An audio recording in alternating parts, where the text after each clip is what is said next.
اپنے رب کے حضور توبہ استغفار کے لیے نماز ہی کو ذریعہ بناتے، یعنی صلاۃ توبہ.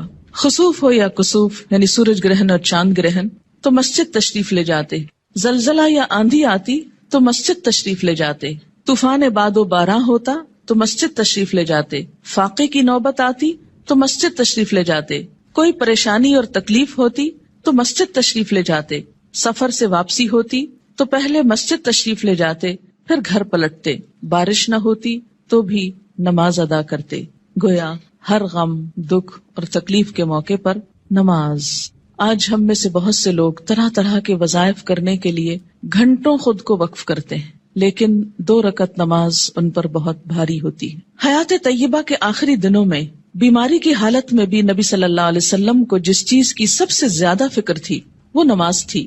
وفات مبارک سے چند یوم قبل تیز بخار کی وجہ سے آپ پر غنودگی کی حالت طاری تھی.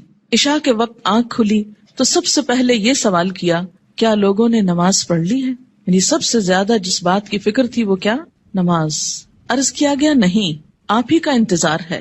سرور عالم صلی اللہ علیہ وسلم نے پھر اٹھنا چاہا تو بے ہوش ہو گئے. جب آنکھ کھلی تو زبان مبارک سے پھر وہی الفاظ نکلے، کیا لوگوں نے نماز پڑھ لی ہے؟ عرض کیا گیا نہیں، آپ ہی کا انتظار ہے. تیسری مرتبہ اٹھنے کی کوشش میں پھر غشی طاری ہو گئی. افاقہ ہونے پر ارشاد فرمایا، ابو بکر نماز پڑھائیں. وفات مبارک سے چند لمحے پہلے آپ نے امت کو جو آخری وصیت فرمائی وہ یہ تھی، الصلاۃ الصلاۃ وما ملکت ایمانکم، یعنی مسلمانوں نماز نماز اور اپنے غلاموں کا ہمیشہ خیال رکھنا. یعنی ایک طرف حقوق اللہ اور دوسری طرف حقوق العباد، بندوں میں سے سب سے زیادہ محروم مخلوق غلام. نماز بذات خود جتنی اہم ہے، طریقہ نماز بھی اسی قدر اہم ہے. نماز کے بارے میں حکم صرف یہی نہیں کہ اسے ادا کرو، بلکہ حکم یہ بھی ہے کہ اس طرح ادا کرو جس طرح مجھے ادا کرتے دیکھتے رہے ہو. ایک حدیث مبارک میں کچھ یوں آتا ہے کہ قیامت کے روز حقوق اللہ میں سے سب سے پہلے نماز کا حساب لیا جائے گا. جس کی نماز درست طریقے سے پڑھی گئی ہوگی وہ کامیاب و کامران ہوگا، اور جس کی نماز بگاڑی گئی ہوگی وہ ناکام و نامراد ہوگا. اس سے کیا پتہ چلتا ہے کہ قیامت کے روز صرف یہی نہیں پوچھا جائے گا کہ نماز پڑھی یا نہیں، بلکہ یہ بھی دیکھا جائے گا کہ کس طریقے سے پڑھی، کیا اس میں ان تمام امور کا لحاظ رکھا گیا جن کی پابندی ضروری تھی، سنت کے مطابق تھی یا نہیں. اس سے یہ اندازہ لگانا مشکل نہیں کہ ادائیگی نماز کے ساتھ ادائیگی نماز کا طریقہ بھی بہت ضروری ہے. جو مسائل آگے بیان کیے جائیں گے وہ کسی خاص فقہی مسلک کو سامنے رکھ کر نہیں، اور نہ ہی کسی مسلک کو صحیح یا غلط ثابت کرنے کے لیے یہ مجموعہ مرتب کیا گیا ہے، بلکہ پیش نظر صحابہ کرام کا وہ طریقہ ہے جس میں ایک صحابی حضرت حذیفہ رضی اللہ تعالی عنہ نے ایک آدمی کو نماز پڑھتے دیکھا جو رکوع اور سجود پورے نہیں کر رہا تھا. جب وہ آدمی نماز سے فارغ ہوا تو حضرت حذیفہ رضی اللہ تعالی عنہ نے اسے بلا کر کہا، تم نے نماز نہیں پڑھی، اور اگر اسی طرح کی نماز پڑھتے پڑھتے مر گئے تو طریقہ اسلام کے خلاف مرو گے. یعنی اگر رکوع سجدہ صحیح طور پر ادا نہیں ہوا مکمل طور پر تو وہ نماز پھر نماز نہیں، ایک مذاق ہے نماز کا. ایک دوسرے صحابی حضرت عبداللہ بن عباس رضی اللہ تعالی عنہ نے ایک شخص کو نماز عید سے پہلے نفل پڑھتے دیکھا تو اسے منع کیا. وہ کہنے لگا، اللہ تعالیٰ مجھے نماز پڑھنے پر عذاب نہیں کرے گا. حضرت عبداللہ بن عباس نے فرمایا، اللہ تعالیٰ تجھے سنت رسول صلی اللہ علیہ وسلم کی مخالفت کرنے پر ضرور عذاب دے گا، کیونکہ آپ نے کبھی نماز عید سے پہلے عیدگاہ میں نفل نہیں پڑھے تھے. ایسے کاموں سے کیوں اتنی شدت سے روکا گیا؟ کیونکہ اس سے دین بوجھل ہو جاتا ہے. اگر ایک شخص ایک رو میں آ کے کرتا ہے، دوسرا اس کو دیکھ کے کل ایک پورا وہ طریقہ بن جائے گا اور لوگ اس کو اپنے لیے لازم قرار دے دیں گے اور بلا وجہ دین کو بھاری کر لیں گے. ایک اور صحابی حضرت عمارہ بن رویبہ رضی اللہ تعالی عنہ نے خطبہ جمعہ کے دوران حاکم وقت کو ممبر پر ہاتھ بلند کرتے دیکھا تو کہا، اللہ خراب کرے ان ہاتھوں کو. میں نے رسول اللہ صلی اللہ علیہ وسلم کو دیکھا ہے کہ اس سے زیادہ نہ کرتے تھے. یعنی جمعے کے خطبے کا بھی ایک خاص سٹائل ہونا چاہیے، اور اپنی انگشت شہادت سے اشارہ کیا کہ انگلی سے زیادہ آپ خطبے کے دوران ہاتھوں کو نہیں اٹھاتے تھے. آج آپ دیکھیے اس سنت کی جب مخالفت ہوتی ہے تو اس کا نتیجہ کیا نکلا ہے کہ لوگ دین سے ہی بھاگنا شروع ہو گئے، کیونکہ بتانے والوں کا انداز اور سٹائل اور بیٹھنا اور گفتگو کرنا یہ سب کچھ دین کے یا حق میں جاتا ہے یا خلاف جاتا ہے. سنت رسول صلی اللہ علیہ وسلم سے محبت کا یہی جذبہ ہم سب کا مذہب ہے، اور اسی جذبے کے تحت یہ احادیث پیش کی جا رہی ہیں. صحابہ کرام کے مذکورہ بالا طرز عمل سے یہ بھی معلوم ہوتا ہے کہ جن مسائل کو ہم فروعی، اختلافی اور غیر اہم سمجھتے ہوئے نظر انداز کر دیتے ہیں، صحابہ کرام کے نزدیک ان کی کتنی اہمیت تھی۔ حقیقت یہ ہے کہ جو شخص رسول اللہ صلی اللہ علیہ وسلم کے اس فرمان مبارک سے آگاہ ہے، من رغب عن سنتی فلیس منی، یعنی جس شخص نے میری سنت اختیار کرنے سے گریز کیا وہ مجھ سے نہیں، وہ کسی بھی سنت کو معمولی اور غیر اہم سمجھ کر نظر انداز کرنے کی جسارت نہیں کر سکتا۔ ہمارے ہاں یہ ٹرینڈ بہت عام ہو گیا ہے کہ جو تو قرآن میں لکھا ہے یا جو فرض کے درجے میں ہے وہ تو ہم کر لیں، اور سنت وہ تو معمولی چیز ہے، کوئی فرض تھوڑی ہے، اور ہم نے دیکھا ہے سعودی عرب میں لوگ ایسا نہیں کرتے اور فلاں ملک کے لوگ ایسا نہیں کرتے۔ تو یاد رکھیے کہ ہمارے لیے نہ سعودی عرب کے لوگ کوئی مثال ہیں اور نہ کسی اور ملک کے، ہمارے لیے تو مثال 1400 سال پیچھے جاتی ہے نبی اکرم صلی اللہ علیہ وسلم کی ذات میں۔ سب سے پہلے نماز کے لیے نیت کا درست ہونا ضروری ہے، کیونکہ نیت کے بغیر اگر کوئی شخص وہ تمام ایکشنز کرے جو نماز کے ہوتے ہیں تو اس کی نماز نہ ہوگی۔ کسی بھی عمل کے اجر و ثواب کا دار و مدار نیت پر ہے۔ حضرت عمر بن خطاب رضی اللہ تعالی عنہ کہتے ہیں، میں نے رسول اللہ صلی اللہ علیہ وسلم کو فرماتے ہوئے سنا کہ اعمال کا دار و مدار نیت پر ہے، ہر شخص کو وہی ملے گا جس کی اس نے نیت کی، لہٰذا جس نے دنیا حاصل کرنے کی نیت سے ہجرت کی اسے دنیا ہی ملے گی، جس نے کسی عورت سے نکاح کرنے کی غرض سے ہجرت کی اسے عورت ہی ملے گی، بس مہاجر کی ہجرت کا صلہ وہی ہے جس کے لیے اس نے ہجرت کی۔ یعنی ہجرت جیسا بڑا نیکی کا کام بھی زیادہ فائدہ مند نہیں اگر اللہ کے لیے نہ ہو۔ فتنہ دجال سے بھی بڑا فتنہ دکھاوے کی نماز ہے، دکھاوے کی نماز۔ عن ابی سعید رضی اللہ عنہ قال خرج علینا رسول اللہ صلی اللہ علیہ وسلم ونحن نتذاکر المسیح الدجال فقال الا اخبرکم بما هو اخوف علیکم عندی من المسیح الدجال فقلنا بلا یا رسول اللہ صلی اللہ علیہ وسلم قال الشرک الخفی ان یقوم الرجل فیصلی فیزید صلاته لما یرى من نظر رجل رواہ ابن ماجہ۔ حضرت ابو سعید رضی اللہ عنہ کہتے ہیں کہ ہم مسیح دجال کا ذکر کر رہے تھے، اتنے میں رسول اللہ صلی اللہ علیہ وسلم تشریف لائے اور فرمایا، کیا میں تمہیں دجال کے فتنے سے زیادہ خطرناک بات سے آگاہ نہ کروں؟ ہم نے عرض کیا، ضرور یا رسول اللہ صلی اللہ علیہ وسلم۔ آپ نے فرمایا، شرک خفی یعنی خفیہ شرک جس کو پروناؤنس نہ کیا جائے لیکن وہ دل میں چھپاؤ، یہ دجال سے بھی زیادہ خطرناک ہے، اور وہ یہ ہے کہ ایک آدمی نماز کے لیے کھڑا ہو اور نماز کو اس لیے لمبا کرے کہ کوئی آدمی اسے دیکھ رہا ہے، یعنی تنہائی میں نماز پڑھے تو چھوٹی سی پڑھ لے، قل هو اللہ پڑھ کے ختم کر دے، اور اگر لوگوں کے بیچ میں پڑھ رہا ہے، لوگوں کے ساتھ پڑھ رہا ہے تو صرف اس لیے لمبی کر دے کہ لوگ دیکھیں گے تو پھر ان کے نزدیک میں بہت نیک کہلاؤں گا۔ اسے شرک بھی کہا گیا، یعنی شرک خفی، اور اسے دجال کے فتنے سے زیادہ بدترین چیز قرار دیا گیا۔ اور یہ بندوں کو بھی دھوکہ دینا ہے اور اللہ کو بھی۔ منافقین کی ایک صفت ہم نے قرآن پاک میں پڑھی تھی کہ یخادعون اللہ والذین آمنوا، یعنی اپنے ساتھ والوں کو دھوکہ دینے کی بات ہے نا، کہ وہ سمجھیں گے کہ میں اتنا اچھا نمازی ہوں جبکہ ہوں نہیں، تنہائی میں پڑھوں تو کچھ اور پڑھتا ہوں۔ وما یخدعون الا انفسهم، ایسے لوگ محض اپنے آپ ہی کو دھوکہ دیتے ہیں۔ تو جیسی ہم اکیلے میں پڑھتے ہیں ویسی اگر سب کے سامنے پڑھ لیں گے تو کوئی ہم کو نہیں مارے گا، ہو سکتا ہے کوئی نوٹس بھی نہ کر رہا ہو ہم کیا کر رہے ہیں، کسی کو اتنی فرصت کہاں کہ وہ سب اپنے کام چھوڑ کے صرف یہ دیکھے کہ اس کی نماز کتنی لمبی اور چھوٹی۔ یہ محض شیطان کا خیال ہوتا ہے جو ہمارے نیک عمل کو بھی برباد کر دیتا ہے۔ دکھاوے کی نماز شرک ہے۔ ان شداد ابن اوس رضی اللہ عنہ قال سمعت رسول اللہ صلی اللہ علیہ وسلم یقول من صلی یرائی فقد اشرک ومن صام یرائی فقد اشرک ومن تصدق یرائی فقد اشرک، رواہ احمد۔ حضرت شداد بن اوس رضی اللہ عنہ کہتے ہیں، میں نے رسول اللہ صلی اللہ علیہ وسلم کو فرماتے ہوئے سنا ہے، جس نے دکھاوے کی نماز پڑھی اس نے شرک کیا، جس نے دکھاوے کا روزہ رکھا اس نے شرک کیا، جس نے دکھاوے کا صدقہ کیا اس نے شرک کیا۔ اسے احمد نے روایت کیا ہے۔ نماز کی فرضیت۔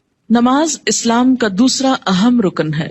عن ابن عمر رضی اللہ عنہما قال قال رسول اللہ صلی اللہ علیہ وسلم بنی الاسلام علی خمس شہادت ان لا الہ الا اللہ وان محمدا رسول اللہ واقام الصلاۃ وایتاء الزکاۃ والحج وصوم رمضان، رواہ البخاری۔ حضرت عبداللہ بن عمر رضی اللہ عنہ کہتے ہیں کہ رسول اللہ صلی اللہ علیہ وسلم نے فرمایا، اسلام کی بنیاد 5 چیزوں پر رکھی گئی ہے. اس بات کی شہادت، گواہی کہ اللہ کے سوا کوئی الہ نہیں اور محمد صلی اللہ علیہ وسلم اللہ کے رسول ہیں. نمبر 2 نماز قائم کرنا. نمبر 3 زکوٰۃ ادا کرنا. نمبر 4 حج کرنا. نمبر 5 رمضان کے روزے رکھنا. اسے بخاری نے روایت کیا ہے. ہجرت سے قبل 2 رکعت اور ہجرت کے بعد 4 رکعت نماز فرض ہوئی. یعنی نماز کی فرضیت کیسے ہوئی؟ مکہ میں کیسے تھی؟ ہجرت سے قبل 2 فرض اور بعد میں 4 ہو گئے اور فجر 2 ہی رہی. عن عائشہ رضی اللہ عنہا قالت فرض اللہ الصلاة حين فرضها ركعتين في الحضر والسفر فأقرت صلاة السفر وزيد في صلاة الحضر متفق علیہ. حضرت عائشہ رضی اللہ تعالی عنہا فرماتی ہیں جب معراج کی رات اللہ تعالیٰ نے نماز فرض کی تو حضر و سفر، حضر کہتے ہیں حاضر ہونا، گھر میں رہنا، دونوں کے لیے 2 رکعت نماز فرض کی. بعد میں سفر کی نماز 2 رکعت برقرار رکھی گئی اور حضر کی نماز میں اضافہ کر دیا گیا. اسے بخاری اور مسلم نے روایت کیا ہے. نماز کی فضیلت: روزانہ باقاعدگی سے 5 نمازیں ادا کرنے سے تمام صغیرہ گناہ معاف ہو جاتے ہیں. ان ابی ہریرہ رضی اللہ عنہ قال قال رسول اللہ صلی اللہ علیہ وسلم ارأیتم لو ان نہرا بباب احدکم یغتسل فیہ کل یوم 5 ما تقول ذلك یبقی من درنہ قالوا لا یبقی من درنہ شیئا قال فذلك مثل الصلوات الخمس یمحو اللہ بها الخطایا متفق علیہ. حضرت ابو ہریرہ رضی اللہ تعالی عنہ کہتے ہیں رسول اللہ صلی اللہ علیہ وسلم نے فرمایا تمہارا کیا خیال ہے اگر تم میں سے کسی کے دروازے پر نہر بہتی ہو اور وہ اس نہر میں ہر روز 5 مرتبہ نہائے تو کیا اس کے بدن پر کوئی میل کچیل باقی رہ جائے گا؟ صحابہ کرام نے عرض کیا نہیں، کسی قسم کا میل کچیل باقی نہیں رہے گا. آپ صلی اللہ علیہ وسلم نے فرمایا یہی 5 نمازوں کی مثال ہے. اللہ تعالیٰ ان نمازوں کے ذریعے گناہ مٹا دیتا ہے. اسے بخاری اور مسلم نے روایت کیا ہے. یاد رکھیے کہ کچھ گناہ ایسے ہوتے ہیں کہ جن کو نیکیاں مٹاتی چلی جاتی ہیں. ان الحسنات یذہبن السیئات. اس میں کیا چیز آتی ہے؟ مثلاً آپ کے ہاتھوں کو ڈسٹ اور چھوٹی موٹی گندگی لگ جاتی ہے کام کرتے ہوئے، جب آپ پانی سے دھوتے ہیں تو وہ ڈسٹ خود بخود بہہ جاتی. کچھ چکنائی وغیرہ کے داغ ایسے ہوتے ہیں کہ جو صرف پانی سے نہیں دھلتے، اس کے لیے آپ کو صابن استعمال کرنا پڑتا ہے. کچھ داغ ایسے ہوتے ہیں پینٹ وغیرہ کے کہ جو صرف پانی اور صابن سے نہیں دھلتے، ان کے لیے آپ کو مخصوص قسم کا سولوشن استعمال کرنا ہوتا ہے جو ان دھبوں کو دور کر دے. اسی طرح روحانی نجاستیں اور گناہ، ان کی بھی کچھ قسمیں ایسی ہیں کہ جو خود بخود نیکیوں سے مٹتی چلی جاتی ہیں.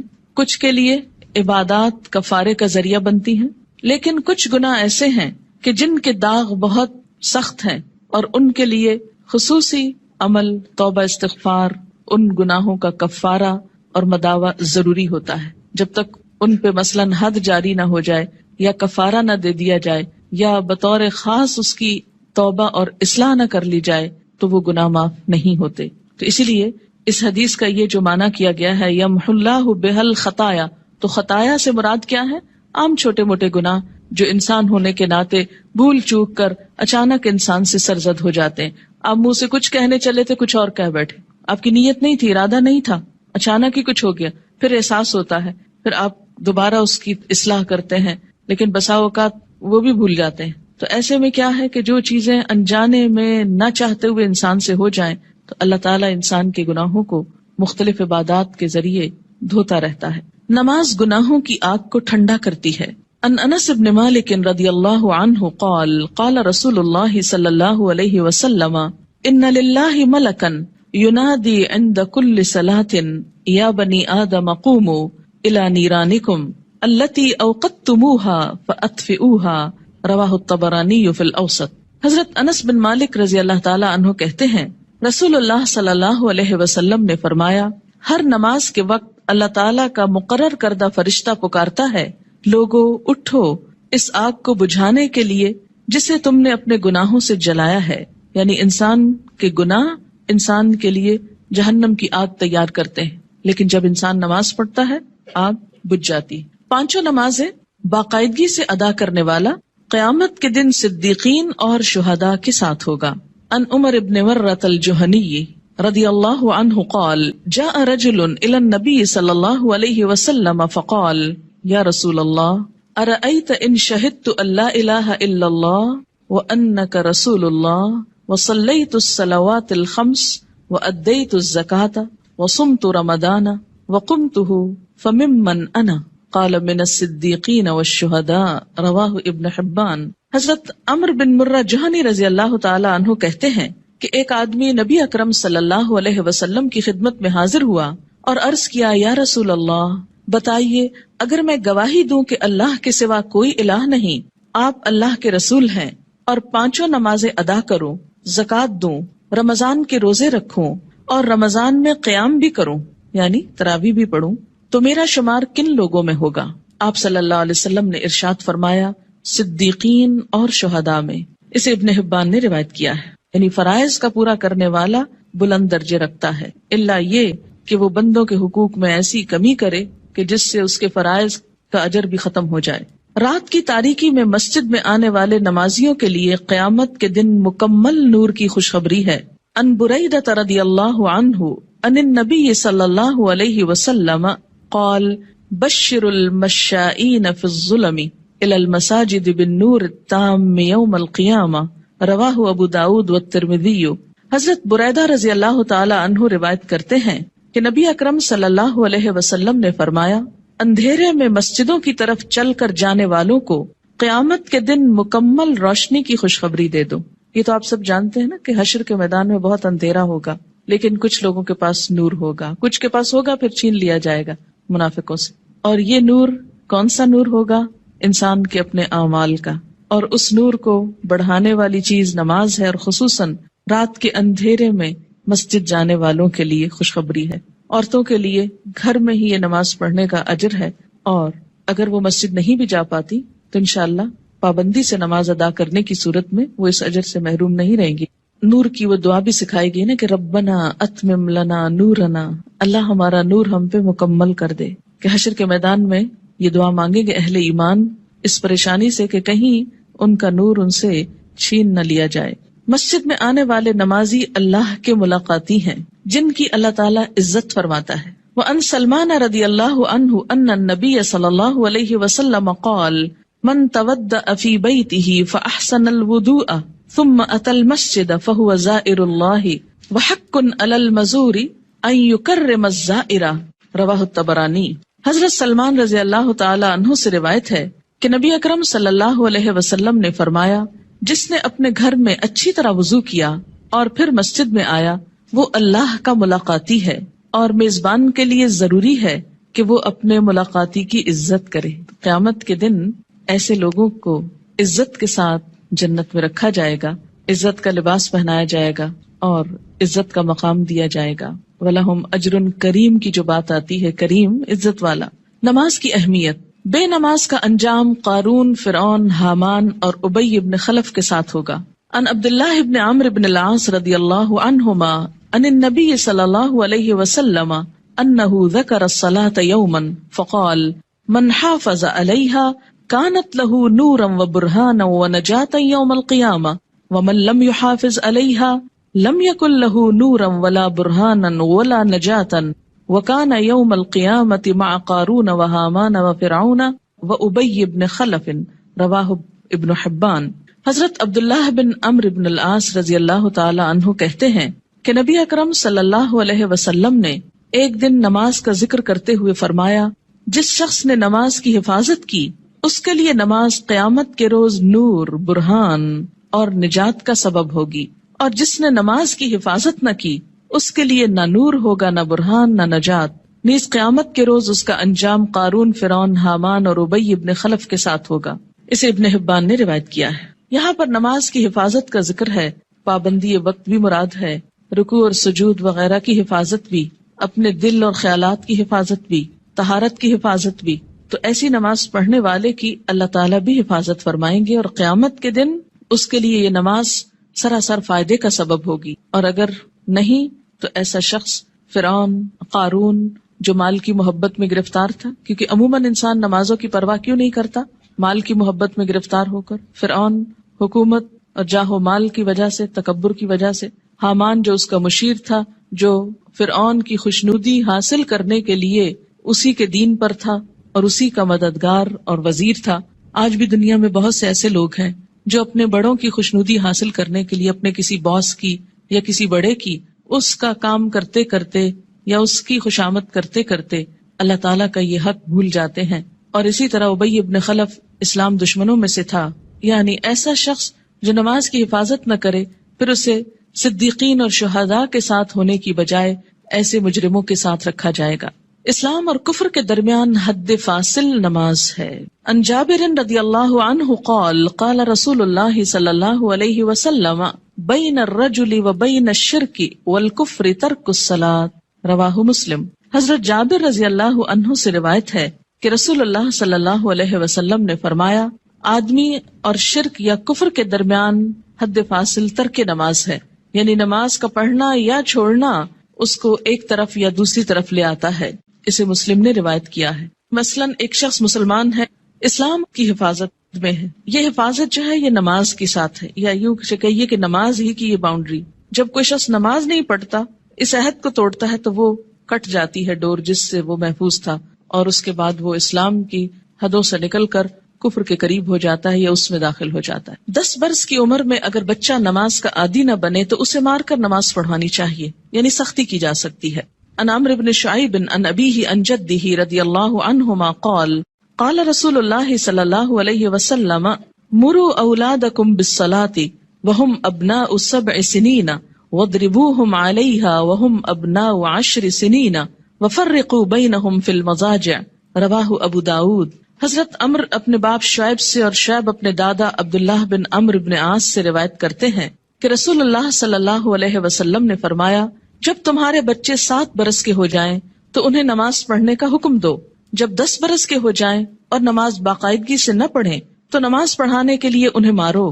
نیز 10 برس کی عمر کے بچوں کو علیحدہ علیحدہ بستروں پر سلاؤ. اسے ابو داؤد نے روایت کیا ہے. 10 سال کی عمر تک بچے کی عادتیں پختہ ہو جاتی. اگر اس عمر میں والدین کچھ محنت کر لیں، تکلیف کر لیں تو باقی زندگی میں پھر آسانی ہو جائے گی، کیونکہ والدین سے پوچھا جائے گا بچوں کی تربیت کے بارے میں. قرآن پاک میں اللہ تعالیٰ فرماتے ہیں یا ایھا الذین آمنوا قوا انفسکم واہلیکم نارا، اے لوگو جو ایمان لائے ہو بچاؤ اپنے آپ کو اور اپنے اہل و عیال کو آگ سے. ہم سمجھتے ہیں ایمان اور آگ، ہم نے تو کلمہ پڑھ لیا ہمیں آگ کیوں چھوئے گی. اللہ تعالیٰ ایمان والوں ہی سے فرما رہے ہیں کہ اپنے آپ کو اور اپنے بچوں کو، بیوی کو، گھر والوں کو، اہل و عیال کو آگ سے بچاؤ، یعنی ان کی اسلامی خطوط پر تربیت کرو تاکہ وہ اللہ کے بندے بن کر زندگی بسر کر سکیں.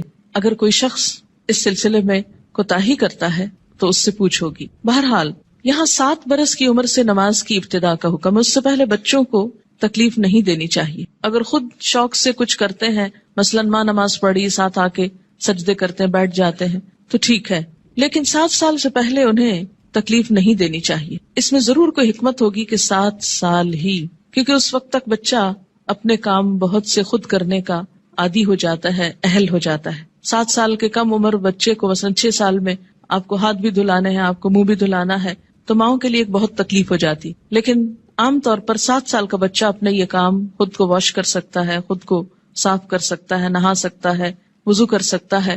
تو 7 سال کی عمر میں ابتدا کی جائے اور 3 سال تک نرمی سے اسے نماز کا عادی بنایا جائے. جب 10 سال کا ہو جائے تو پابندی شروع کرا دی جائے، اور اب اگر پابندی نہ کرے تو سختی کی جائے. لیکن انشاءاللہ جو 7 سال سے ابتدا کرا دے گا اس کو 10 سال میں سختی کی ضرورت نہیں رہے گی، اور اس میں آپ پھر تدریج سے کام لے سکتے ہیں. مثلا میں نے اپنے بچوں کے ساتھ یہ کیا کہ ان کو جو 7ویں سال کی جو برتھ ڈے آپ سیلیبریٹ کرتے ہیں تو کیک کھلانے کی بجائے بٹھا کے یہ بتایا کہ نماز کتنی امپورٹنٹ ہے، اور آج سے تم 7 سال کے ہو گئے ہو اور ہم سب مل کر مغرب کی نماز پڑھیں گے. میں نے یہ نہیں کہا کہ تم پڑھو بلکہ ہم پڑھیں گے، اور ساتھ کھڑے ہو کر وضو کروایا، ساتھ کھڑے ہو کر نماز پڑھائی. اس سے بچے کو کچھ بھی مشکل نہیں ہوئی. نماز سے پہلے وضو ایک مشکل کام ہوتا ہے، جو وہ مرحلہ پار کر جائے اس کے لیے اگلا مرحلہ آسان ہو جاتا ہے. تو مائیں اگر وضو کرتے وقت تھوڑا سا وقت 5-7 منٹ لگائیں اور ساتھ وضو کرائیں، اس سے وضو کی بھی اصلاح ہوگی انشاءاللہ، کہ دیکھا جائے گا کہ وہ اپنے کپڑے تو نہیں بھگو رہے یا باتھ روم تو نہیں بھگو رہے. کیونکہ بہت دفعہ دیکھنے میں آتا ہے اب تک کہ بچے تو کیا بڑے بڑے میچور لوگ جب کسی واش روم سے نکلتے ہیں تو سارا واش روم یوں لگتا ہے جیسے کوئی نہا کے نکلا ہو یہاں سے. کبھی سمجھ نہیں آئی کہ اس قدر پانی گرانے کی کہ جو سنک سے باہر زمین پر بھی پورا پھیل جائے اور کپڑے بھی اور سب کچھ گندا کرے، اس کی آخر کیا وجہ ہے اور اس کی ضرورت کیا ہے. جب ہم وضو کرتے ہیں تو نہاتے تو نہیں ہیں، لیکن منظر باتھ روم میں نہانے کا ہی نظر آتا ہے. خیر، اب دیکھیں کہ بچوں کو جب وضو کرائیں تو اس وقت بھی انہیں بتائیں کہ پانی بہت نہیں استعمال کرنا اور کس طریقے سے وہ کریں گے. انشاءاللہ اس کا طریقہ آگے پورا آئے گا، آپ اپنا سب چیک کر لیجئے، بچوں کا بھی کر لیجئے. پھر اس کے بعد یہ کہ ساتھ کھڑا کر کے نماز پڑھیں، کیونکہ تنہا نماز پڑھنے میں کوتاہی ہوتی ہے، مشکل لگتی ہے. جب ساتھ ماں ہوتی ہے تو بچے کو بہت ڈھارس ہوتی اور آسانی سے نماز پڑھ لیتا ہے. ایک آدھ مہینہ آپ صرف ایک ہی نماز پڑھائیں، پھر اس کے بعد عصر کی ساتھ شروع کر لیں، پھر ظہر کی کر لیں. ظہر میں اگر صرف فرض بھی پڑھ لیں تو کافی ہے. پھر اسی طرح عشاء پر لے آئیں، پھر فجر پر. 10 سال کی عمر تک اگر وہ اپنی مرضی سے فجر اٹھ کے پڑھ لیتے ہیں تو کوئی بات نہیں، لیکن 10 سال کے بعد پھر فجر سورج نکلنے سے پہلے، اور پھر آہستہ آہستہ سنت کی رغبت بھی.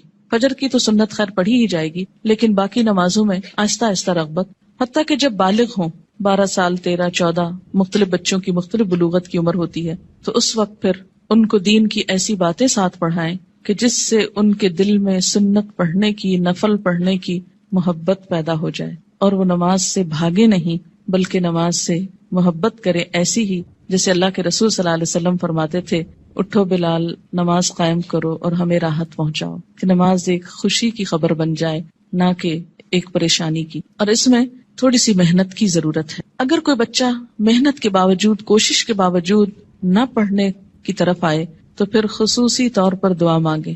نفل حاجت کے پڑھ کر خصوصی دعا بچے کے لیے مانگے کہ اللہ تعالیٰ اس کے لیے یہ کام آسان کر دے اور اس کے دل میں یہ محبت پیدا کر دے. آپ دیکھیں کہ اگر آپ بچوں کو نماز کا عادی کر دیں گے تو آپ کو کتنا